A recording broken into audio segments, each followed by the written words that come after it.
По всей Турции в воскресенье открылись избирательные участки. Страна решает судьбу конституционной реформы. На суд избирателей представили 18 поправок к основному закону.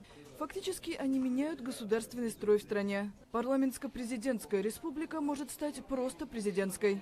Изменения предусматривают упразднение должности премьер-министра.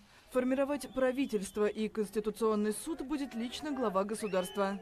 Он же сможет в любой момент распустить парламент или объявить чрезвычайное положение. Сторонники реформы, среди них почти вся правящая верхушка, утверждают, что поправки помогут упростить систему управления и избежать новых попыток переворотов.